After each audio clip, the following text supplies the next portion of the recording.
ॐ भूर्भुवः स्वः तत्सवितुर्वरेण्यं भर्गो देवस्य धीमहि धियो यो नः प्रचोदयात्। ॐ शान्ति शान्ति शान्तिः।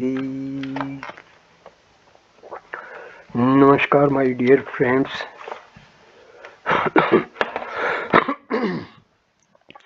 This is video number 27. It starts with talk number 402.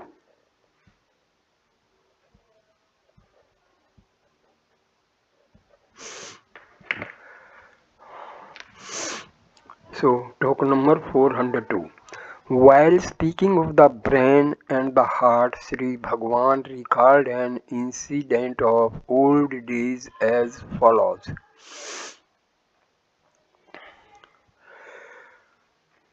Kavyakantha Ganpati Muni once argued that the brain was the most important center, and Sri Bhagwan maintained that the heart was even more so. There were others watching the discourse. A few days after Sri Bhagwan received a letter containing a short poem in English on that discourse from a young boy, N.S. Arunachalam, who had not yet matriculated. That poem is remarkable for its poetic imagination. Sri Bhagwan, Kavyakantha, and the assemblies of other persons are represented as the heart, the brain, and the body respectively, and again as the sun, the moon, and the earth also. The light from the sun is reflected on the moon and the earth is illumined. Similarly, the brain acts by consciousness derived from the heart and the body is thus protected. This teaching of Sri Bhagwan is found in Ramana Gita also.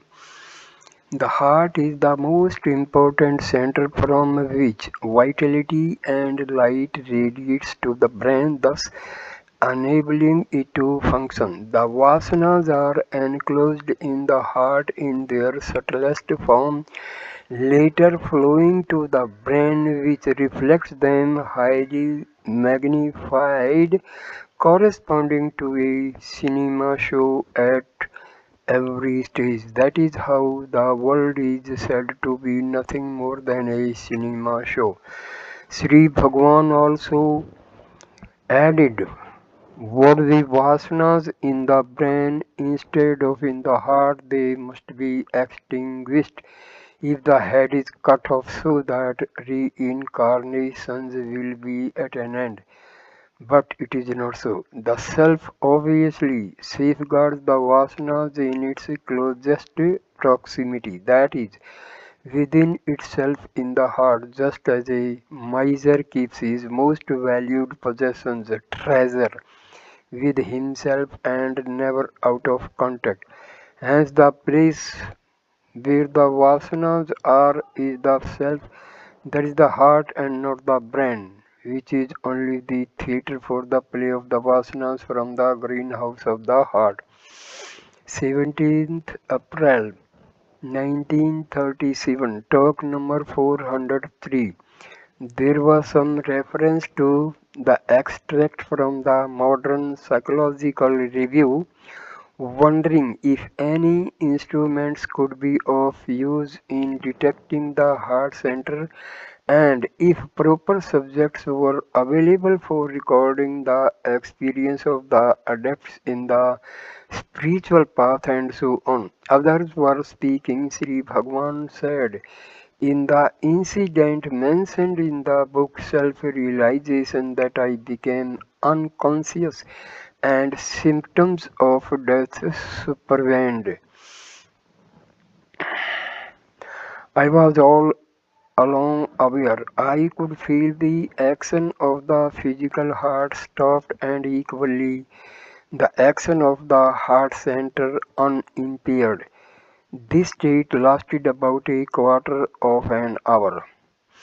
We asked if it was true that some disciples have had the privilege of feeling Sri Bhagwan's heart center to be on the right by placing their hands on Sri Bhagwan's chest. Sri Bhagwan said, "Yes, Mr. Vishwanath Iyer, Narayana Reddy and others have said they felt Sri Bhagwan's heart center to be on the right by placing their hands on his chest."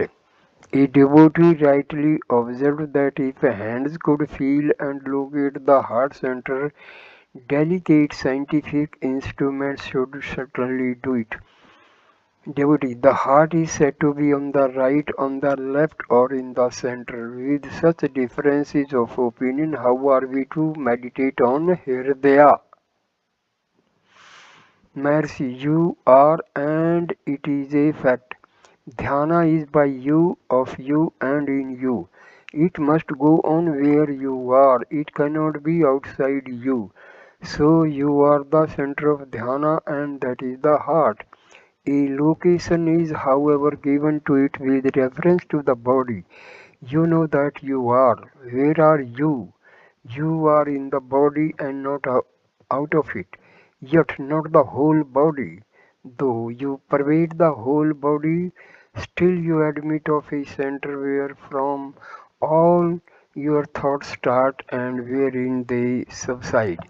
Even when the limbs are am- amputated, amputated,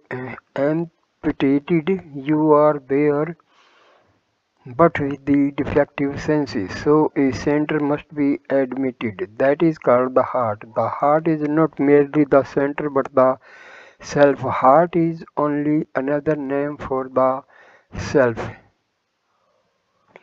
Doubts rise only when you identify it with something tangible and physical. The scriptures, no doubt, describe it as the source of 101 nadis, etc. In the Yoga Vasishtha, Chodala says that Kundalini is composed of 101 nadis, thus identifying one with the other. Heart is no conception, no object for meditation, but it is the seat of meditation. The self remains all alone. You see the body in the heart, the world in it. There is nothing separate from it. So all kinds of effort are located there only. 18th April 1937, talk number 404. A casual visitor asked, "What is Nishtha? How is the look to be directed between the eyebrows?" Mercy, how do we see these things? There is a light by which these are seen. Your question amounts to asking how that light is seen. Devotee, what is the significance of the spot between the eyebrows? Mercy, that is mentioned as if to say, do not see with your eyes. Devotee, what is regulation of breath for?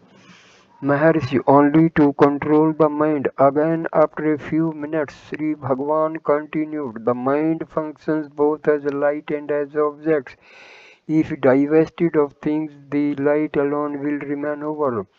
Devotee, but we must know that there is such light. Maharshi, sight or cognition is impossible without such light. How do you cognize anything in sleep? Our cognition pertains to the present state because there is light. Light is the essential requisite for sight.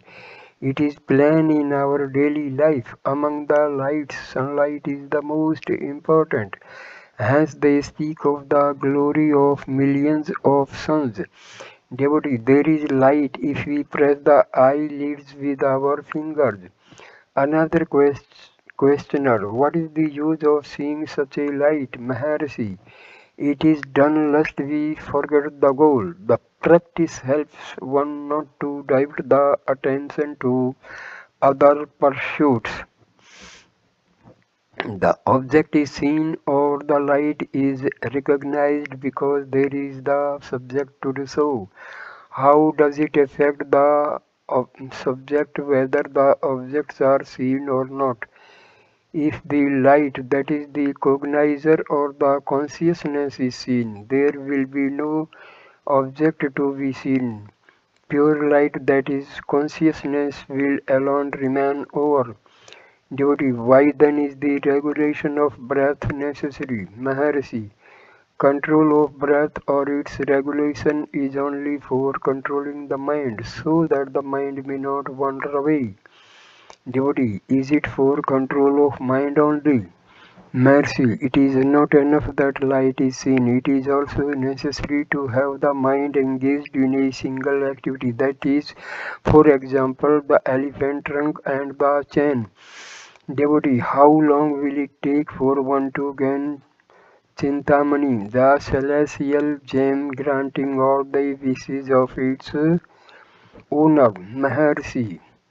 The example of Chintamani is found in Yoga Vasishtha. Chintamani signifies the real nature of the self. The story is as follows. A man was making tapasya for gaining Chintamani. A gem mysteriously fell into his hands. He thought that it could not be Chintamani because his efforts had been too short and too little to gain the gem. He discarded it and continued the tapas. Later, a sadhu placed before him a brilliant pebble with facets cut.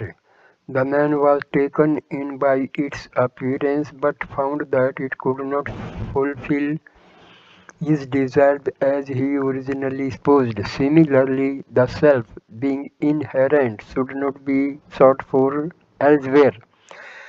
Again, an elephant used to be often teased by its keeper. He once had an accident and fell down. The elephant could have killed him on the spot but did not do so. Later, however, the keeper dug a big pit in the forest and killed the elephant. Sudala illustrated Sikhidhavja's error by this story. He had Vairagya even while ruling his kingdom and could have realized the self if only he had pursued his Vairagya to the point of killing the ego. He did not do it, but came to the forest, had a timetable of tapas, and yet did not improve even after 18 years of tapas. He had made himself a victim of his own creation. Chodala advised him to give up the ego and realize the self, which he did and was liberated. It is clear from Chodala's story that Vairagya accompanied by ego is of no value, whereas all possessions in the absence of ego do not matter. 19th April 1937, talk number 405. A respectable and orthodox gentleman asked about Sri Chakra.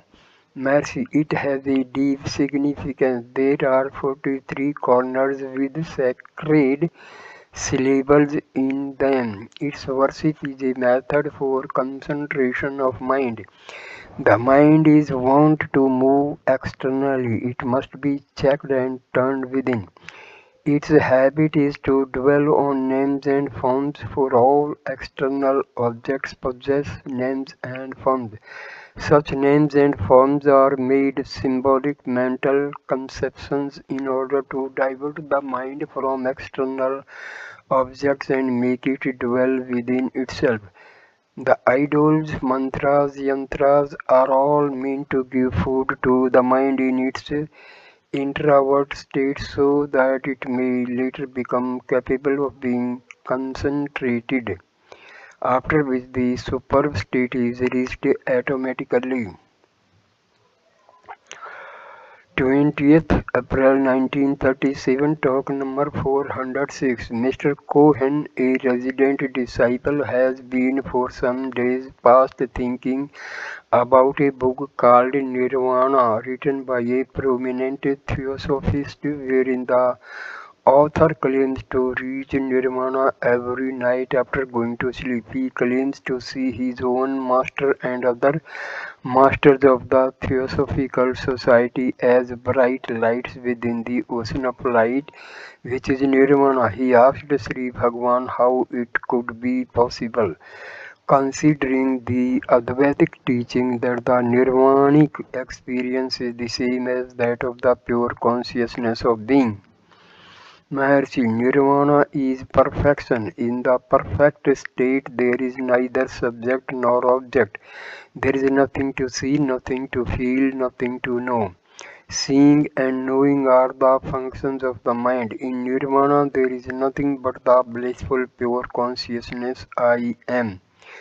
Duty. How then can a prominent TS leader who claims clairvoyance of a high order praises the author for his supposed correct and vivid description of nirvana, and why is the Tea Society so much obsessed by the idea of service, mercy, wealth, theosophy, and other kindred movements are